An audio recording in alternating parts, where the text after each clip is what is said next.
Kwa sababu nini maana ya neno ubatizo?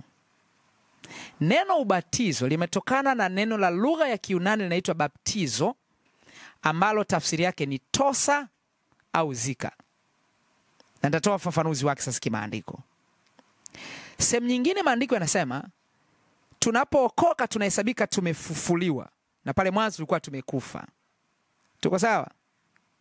Lakini vice versa is true, kwamba tunapokuwa tumeokoka tunakuwa tumekufa kwenye habari za dhambi, na tunakuwa hai kwenye habari za haki. Manake issue ya dhambi tunahesabika tuwe wafu. Sasa hakuna maiti ambayo ikifa inaachogwa barabarani, labda kuwe na vita. Lakini mahali ambapo hakuna vita, mtu akifa anatakiwa kufanya nini? Kuzikwa.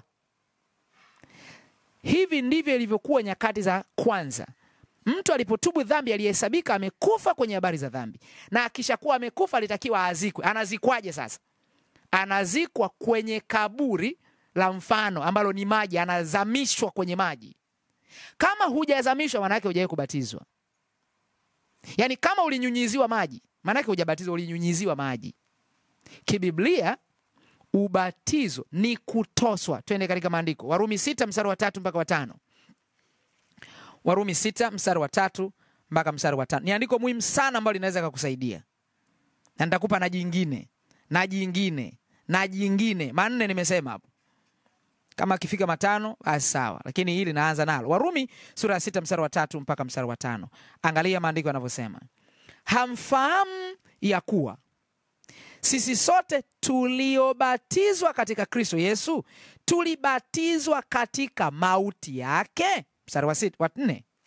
Basi tulizikwa pamoja naye kwa njia ya ubatizo.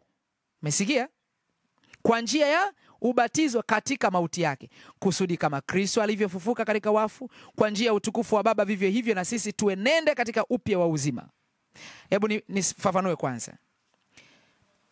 Mtu anapotubu dhambi kwa kumaisha kuziacha, katika ulimwengu wa roho anahesabika amesulibiwa. Paulo anasema nimesulibiwa pamoja na Kristo, lakini ni hai. Kwa unapotubu dhambi unahesabika umesulibiwa. Yaani katika mwili wa rohoni ule ambao tuliusema, mwili wa ndani unasulubiwa pamoja na nani? Na Yesu Kristo. Tuko sawa? Mwili wa dhambi unatakiwa ufe. Ukishakufa unatakiwa uzikwe. Kwa mtu anapokwenda kubatizwa anahesabika anazikwa. Na kwa imani anahesabika anazikwa pamoja na Yesu. Yaani kama Yesu alivyozikwa. Yesu alizikwaje? Alizikwa mguu kakaa nje ya kaburi. Alizikwa akazama kabisa, akafunikwa, maana yake hakuonekana. Na sisi vile vile tunapaswa tuzikwe, yani tuzame katika maji, tusionekane. Na tunapozamishwa tunahesabika tumezikwa pamoja na Yesu. Tunapoibuka juu tunahesabika tumefufuka pamoja na Yesu. Yaani kama Yesu alivyofufuka. Na alifufukaje? Alifufuka akiwa mpya. Na sisi tunapofufuka tunahesabika tumefufuka tukiwa katika upya. Niendelee mstari wa 4. Basi tulizikwa pamoja naye kwa njia ya ubatizo katika mauti yake, kusudi kama Kristo alivyofufuka katika wafu kwa njia ya utukufu wa Baba, vivyo hivyo na sisi tuenende katika upya wa uzima. Kwa maana kama mlivyounganika naye katika mfano wa mauti yake. Mfano wa mauti yake ni nini sasa? Ni ubatizo. Kwa maana kama mlivyounganika naye kwa mfano wa mauti yake, kadhalika mtaunganika kwa mfano wa kufufuka kwake. Kama alivyofufuka, sasa ameenda mbinguni. Sasa sisi kama tumefanya hilo, tutaunganika naye. Kwa hao wenzetu hawa wanachokifanya ni ibada ya kujitungia. Biblia imesema Wakolosai 2:23. Haijaandikwa popote kwenye maandiko. Ni kitu kimebuniwa tu. Kwa hakuna mahali kokote kwenye maandiko yanasema unyunyiziwe maji au si upakwe mafuta. Wao na sakramenti zinaitwa sakramenti 7. Kuna sakramenti ya ndoa, kuna sakramenti sio hiyo, mambo mengi. Lakini hakuna kwenye maandiko kitu cha namna hiyo.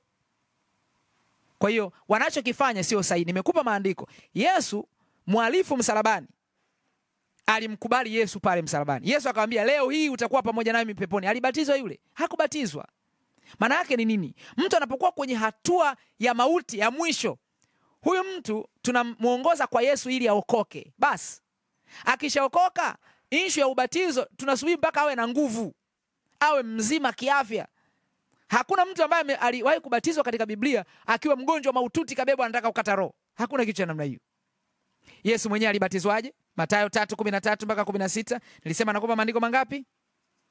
Haya, Mathayo 3:13 mpaka 16, Biblia inasema hivi. Mathayo 3:13 mpaka 16, Biblia inasema, wakati huo Yesu akaja kutoka Galilaya mpaka Yordan kwa Yohana ili abatizwe. Yordan maana yake kuna mto hapo, maji tele. Mstari wa 14, lakini Yohana alitaka kumzuia akisema, mimi nahitaji kubatizwa na wewe, naye